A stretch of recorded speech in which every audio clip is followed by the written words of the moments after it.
पहले आप समझिए अभाज्य संख्याएं कौन सी। अभाज्य संख्याएं होती हैं स्टार्ट 2 से, 2, 3, 5, 7, 11, 13 और आगे तक 15 नहीं। अभाज्य संख्या कौन सी संख्याएं होती हैं? वह संख्याएं जो खुद के अलावा किसी और के पहाड़े में नहीं आते हैं। एक को छोड़ दीजिए, एक ना भाज्य होता है और ना ही अभाज्य। अभाज्य संख्याओं को इंग्लिश में हम कहते हैं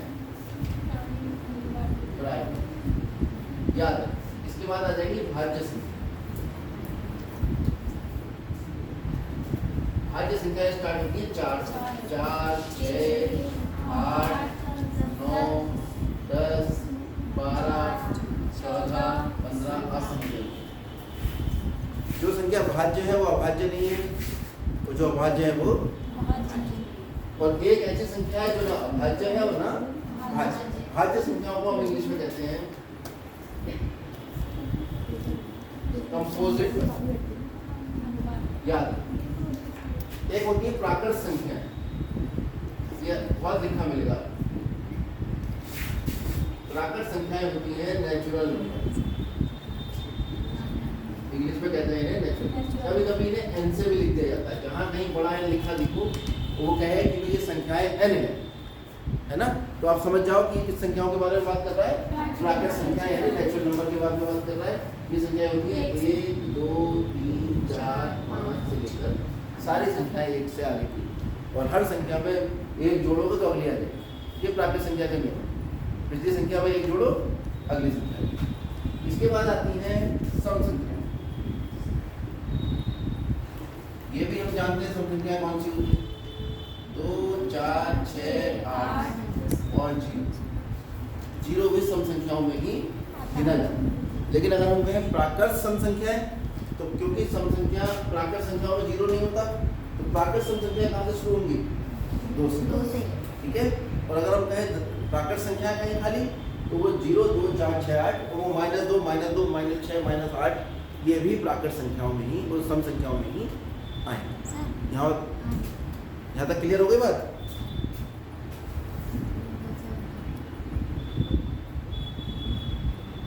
इसके बाद आएगा सम संख्याओं क्या कहते हैं इंग्लिश में? Even number. इसके बाद आ जाएंगे विषम संख्या।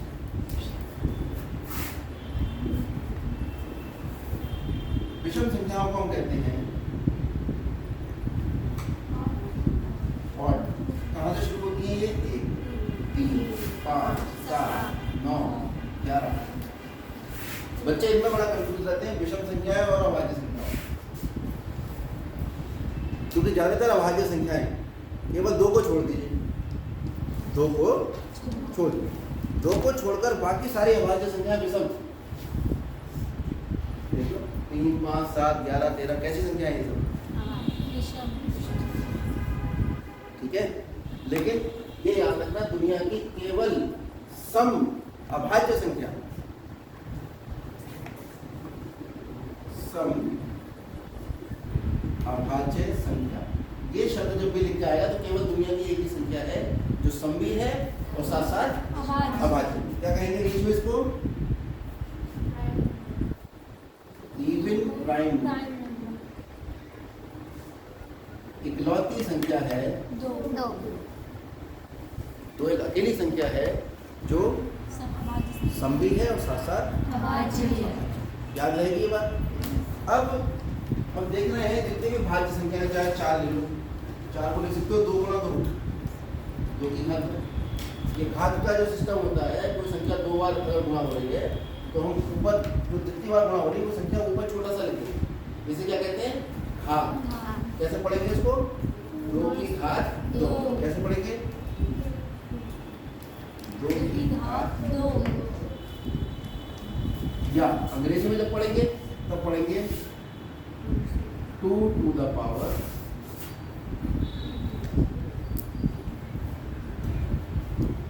क्या पढ़ेंगे इसको? 2 to the power 2 to the power कितनी है? 2। इसके बाद 6 देखो, 6 को क्या लिख सकते हो? 8 देखो, 8 को क्या लिख सकते हो? 2, 3, 4, 8। यानी 2 की घात कितना हुआ? 3। 9 को कितना लिख सकते हो? 3 की 3 की घात 10 को कितना लिख सकते हो? तो हम देख रहे हैं जितनी भी हम भाज्य संख्याएं ले रहे हैं उन भाज्य संख्याओं को अभाज्य संख्याओं के गुणनखंड के रूप में लिख पा रहे हैं। ये गुणनखंड तो हुए 3 6 का गुणनखंड है और 2 में 6 का गुणनखंड, क्योंकि गुणनखंड गुणा करने वाले खंड। तो 6 हम देख रहे हैं कितना आ रहा है? 3 दूनी 6 आ रहा है। तो 3 भी अभाज्य है और 2 भी अभाज्य। देख लो 3 और 2 दोनों। और 6 कैसा है?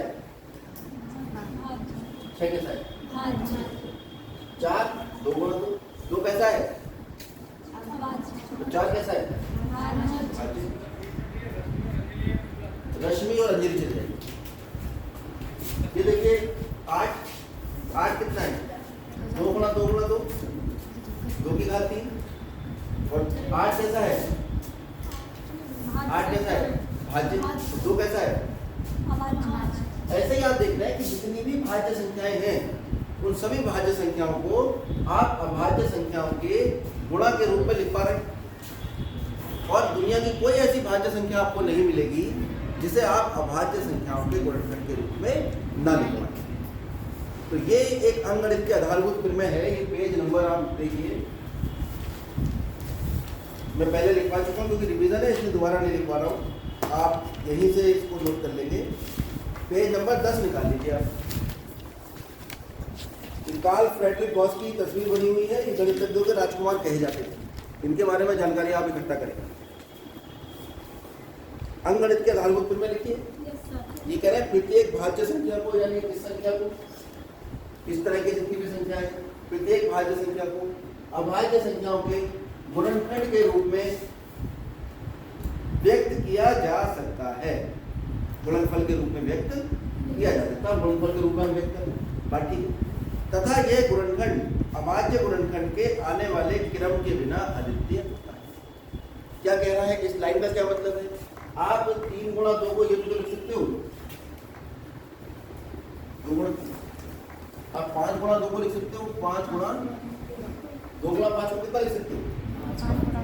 यानी आप किसी भाज्य संख्या को अभाज्य संख्याओं के गुणनफल के रूप में तो लिख ही सकते हो, साथ साथ उसके क्रम में भी परिवर्तन कर सकते हो, लेकिन उसके मान में कोई परिवर्तन नहीं होगा। ये अद्वितीय।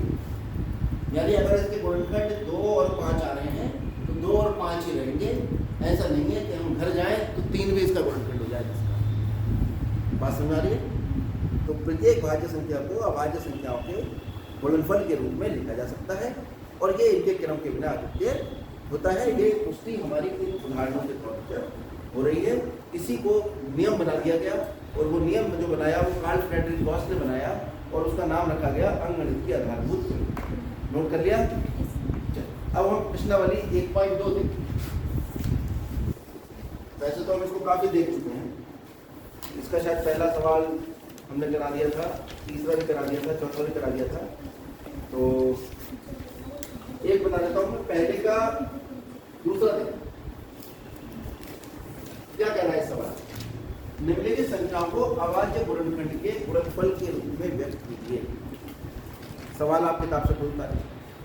क्या कह रहा है? निम्नलिखित संख्याओं को अभाज्य संख्याओं के गुणनफल के रूप में व्यक्त कीजिए। यानी ये जो संख्या है जो हमारे को दी है यहाँ 156, कैसी संख्या होनी चाहिए? ये भाज्य या अभाज्य?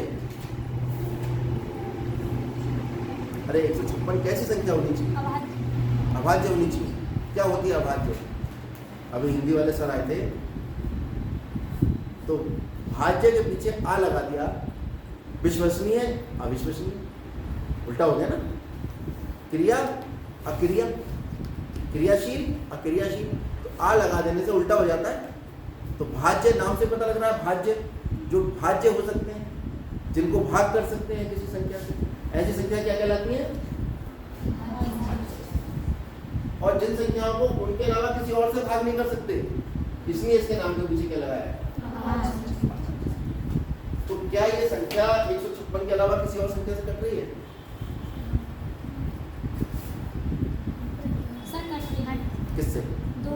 2 से। दुनिया की सारी सम संख्याएं 2 से कटी हैं। और जब हम कटिंग चेक करेंगे, इनकी काटना गुणनखंड चेक करेंगे, तो सबसे पहले शुरुआत करते हैं 2 से। पहले जांच करेंगे 2 से कट रही है नहीं, तो 2 से काट लीजिए। 156 को भाग करेंगे 2 से। केवल भागफल यहाँ लिखेंगे, तरीका तो ये होता है कि हम 156 को 2 से भाग करें, 2 से 14, 6 2 16, कितना आया भागफल। हम इसको कैसे कर लेते हैं, 2 7 14, 1 50, 6 18 2 16। आप चाहो ऐसे कर लो और दिमाग बहुत तेज चल रहा है तो ऐसे। अब 78 को 2 से भाग, 78 किससे भाग हो रहा है, याद रखिए किसी संख्या के इकाई के स्थान पर, किसी संख्या के जानते इकाई नहीं क्या होता है, ये इकाई का अंक है, इकाई का, तो इकाई के अंक पर अगर 0 2 4 6 8 आता है तो वो संख्या 2 से कटेगी 100%। यानी अगर उसके इकाई के स्थान पर सम संख्याएं आती हैं तो वो संख्या 2 से कटेगी। तो इसके इकाई के स्थान पर कितना आ रहा है 8, तो ये 2 से कटेगी 100%। 8 70 को भाग करो 2 से, 2 या 6 बचा 1 और 2 ने 18 कितना आ गया 69 आया और 2 दिया 6 और 2 ने कितना आया। चाहे आप ऐसे कर लो 2 से 78 काटोगे, 2 दिया 6, 7 में 6 घटाया 1 बचा 8 उतारा और 2 ने 18। तो ये नहीं करना पड़ेगा, ये नहीं करते हैं जनरली। ये 5वीं क्लास में बच्चा करे तो करे, हाई स्कूल का बच्चा तो ऐसे ही करता है, ठीक है। और मान लो 5वीं क्लास से बच्चे से तेज नहीं है दिमाग तो ऐसे करते, बाद में तेज हो जाएगा 2-4 सवाल में। अब कितना आ गया 39। देखो इकाई का कितना है इसका 9, तो 2 से तो नहीं कटेगा, 3 से जांच करें। जांच कैसे होती है, 9 और 3 12 जोड़ो। अगर किसी संख्या के अंकों का योग 3 से कटता है तो वो संख्या भी 3 से कट जाती है। जैसे इसके अंकों का योग करो, 6 5 11 और 1 12, 12 3 के पहाड़े में आता है नहीं, नहीं आता है, आता है। तो 6 5 11 और 1 12, 12 3 से कटता है तो ये संख्या भी 3 से कटेगी। किसी भी संख्या की जांच करनी है कि वो 3 से कट रही है नहीं, तो उसके अंकों का योग कर दो। जैसे मैं यहाँ एक बड़ी सी संख्या लिखूँ, बताओ 3 से कटेगी या नहीं, बिना भाग करे। पहले अंकों का योग जोड़ लो, 5 और 2 7 15 16 और 3 19, 19 3 से कटेगा क्या, तो ये संख्या भी 3 से, इसके इकाई का 3 है तो ये संख्या 2 से नहीं कटेगी, क्योंकि अगर 2 से कटती तो इकाई के अंक पर सम संख्याएं आती 0 2 4, तो 2 और 3 से संख्या कटेगी। जो संख्या 5 से कटती है, अब 2 और 3 जो अगली भाज्य संख्या कौन सी है, तो जो संख्या 5 से कटती है उसके इकाई के अंक में या तो 0 आता है या 5 आता है। तो बताओ ये संख्या 5 से कटेगी। फिर हम काटना शुरू करेंगे कहाँ से, 7 का नियम याद रखने की जरूरत है, 7 से तो भाग करके ले लो। उसके बाद आता है नंबर किसका, 11 से कैसे जांचेंगे। 11 से ऐसे जांचते हैं कि किसी संख्या के, ये हम इसे पहला स्थान मान लें, ये पहला स्थान है, ये दूसरा, ये तीसरा, ये चौथा। तो सम स्थानों पर जो अंक लिखे हैं, कौन से स्थानों पर, सम स्थानों पर जो अंक लिखे हैं उनका योग, और विषम स्थानों पर जो अंक लिखे हैं उनका योग। इन दोनों योगों का अंतर अगर निकालेंगे वो 0 आ जाए या 11 से कट जाए तो संख्या 11 से कट जाती है। अभी समझ में आएगा। पहला स्थान ये है, दूसरा स्थान छोड़ दो, तीसरा स्थान ये है, और चौथा छोड़ दो, पांचवा स्थान।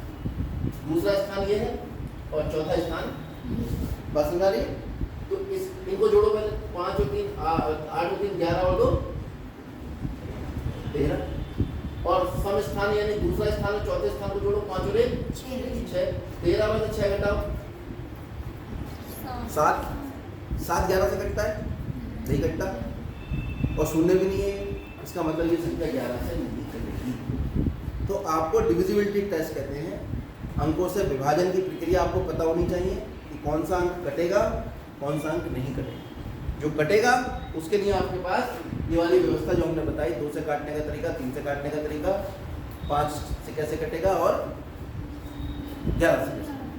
ठीक है, 7 से भाग करके देखिए और हमेशा हम इसी क्रम में चेक करा करेंगे। पहले देखेंगे 2 से भाग हो रहा है, फिर देखेंगे 3 से हो रहा है, फिर देखेंगे 5 से हो रहा है, नहीं इसी क्रम में चला करें। अब ये संख्या 2 से तो हो नहीं रही है, किससे होगी आगे? 3 से होगी। 3 कम 3, 3 दिया 9 और 13 तो विषम संख्या है, वो अभाज्य संख्या है। 13 कैसी संख्या है? अभाज्य। तो यहाँ पर इसके आगे इसको नहीं काटें। तो 156 को अगर हम अभाज्य संख्याओं के गुणनफल के रूप में लिखें, गुणनफल के रूप में 2 गुणा 2 गुणा 3 गुणा कितना हुआ लिखने का तरीका? 2 की घात 2 गुणा 3 गुणा 13। यही इसका आंसर है, क्योंकि उसने यही कहा था कि इस भाज्य संख्या को अभाज्य संख्या के गुणनफल के रूप में लिखकर। समझ आ गया? अगला बाकी के पाठ आप खुद करो। दूसरा सवाल कह रहे हैं युग्मों के HCF तथा LCM लिखने, पहला काम। उसके अलावा जांच कीजिए कि LCM गुणा HCF बराबर 2 संख्या क्या उल्टा करो। जांच कीजिए कि 2 संख्याओं का गुणनफल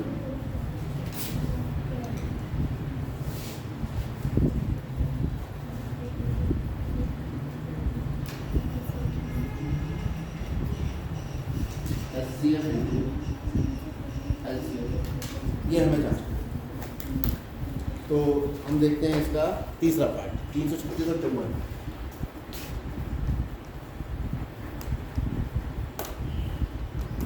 ये 2 संख्याओं का युग्म है और इसमें हमें क्या करना है? इन 2 संख्याओं के युग्म का क्या निकालना है?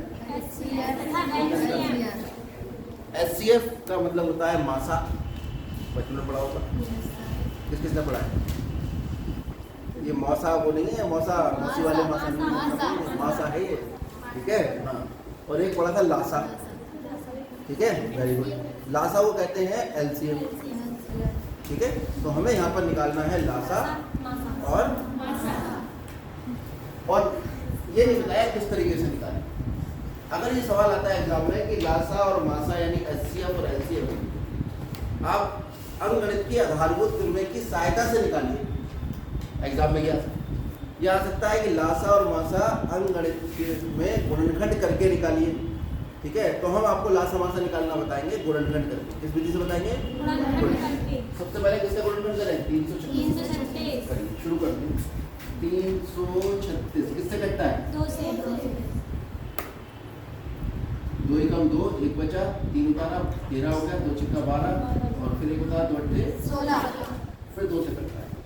2 अट्ठे 16, 2 चौका, फिर 2 से कटता है, 2 चौका 2 3 4, फिर 2 से कटता है, 2 3 4 2 1 2 3 फिर 3 से से कटता है। 3 से 33। रखता नहीं।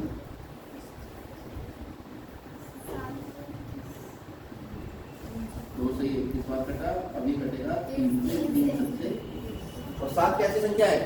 रुक जाओ, वहीं रुक जाते हैं जहाँ पे अभाज्य संख्या हमें भागफल के रूप में यहाँ मिल जाती है। इससे इसको भाग करते हैं, भागफल यहाँ लिखो। फिर किस संख्या से संख्या यहाँ लिखो, भाग करके भागफल यहाँ लिखो। जैसे यहाँ हमने समझा, ठीक है। अब दूसरी संख्या कौन सी है? 54। चलो 54 का भी हिसाब किताब देखो। 2 दूनी 4, 2 सत्ते 3 दिन 3 दिया। आप देख रहे क्रम, पहले मैं 2 से जांच करता हूँ, 2 से नहीं होता फिर 3 से करता हूँ, 3 से नहीं होता फिर 5 से। तो हमारे पास 336 कितना आया? 2 गुणा 2 गुणा 2 गुणा